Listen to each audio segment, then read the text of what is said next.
So we got a Patrick Waugh quote right now, and Andre Oh, is alluding to it here in the comments. I could probably bring up my screen here if I share that right here. So an angry Patrick Waugh blasts Isles for how they ended the game. Says if he had been playing, he would have broken a stick. But Ilya is a gentleman. Stop competing in front of our own net. Said team didn't show respect to Sorokin. one, Woo!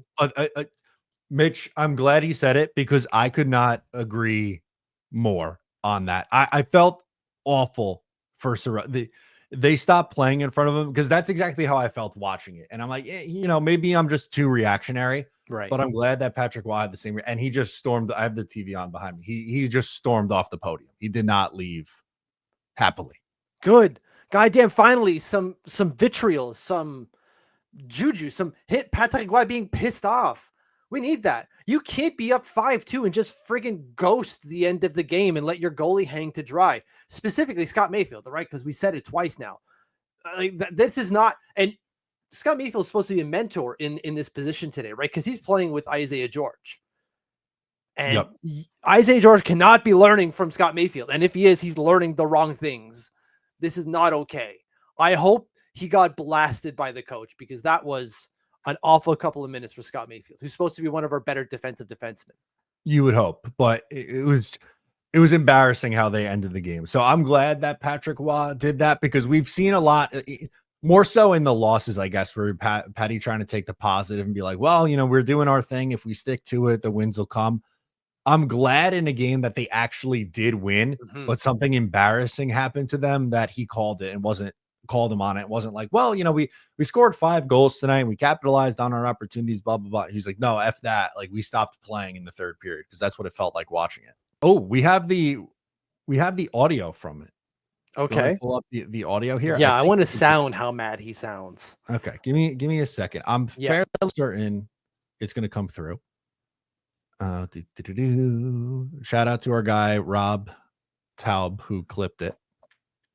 Oh, he looks pissed already. Yeah, here we go.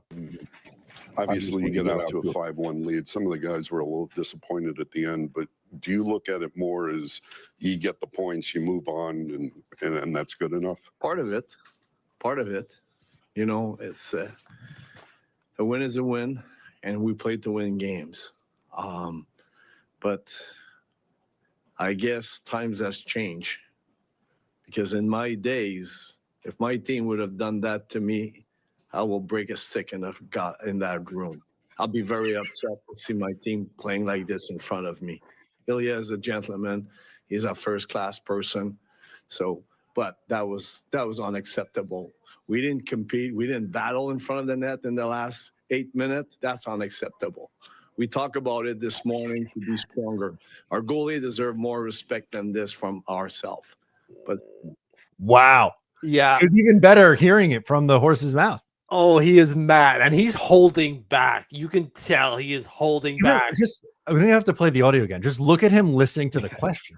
I want a pound of flesh.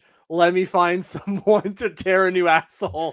Oh my God. Poor Andrew Gross, man. He's always the one who's got to be tossing up these questions that Patrick Waugh has got to rip into. Yeah, I feel bad for him. But no, I'm glad he's asking the question because he obviously he's like, are you trying to do you want to just be positive about this? He's looking for that kind of reaction, and good for him for doing so because we need to hear that. We definitely need to hear that. And I felt good. Oh, ça fait du bien. Ça fait du bien au moral, ça, as we would say in French. Okay, what's that? Just it's good for the morals type of thing. Okay, good for the soul. It felt good for the soul deep down to hear Patrick Waugh say that. It did. It felt like because every Islander fan watching that tonight felt the exact same way. So it's good to hear the honesty from the coach. If he said that to the media, I can only imagine what he said in the room after. Oh, yeah. He broke his stick. Definitely broke his stick. He took Ilya's and smashed it. If you like that, make sure to subscribe to Up the Turnpike on Patreon for more exclusive New York Islanders content.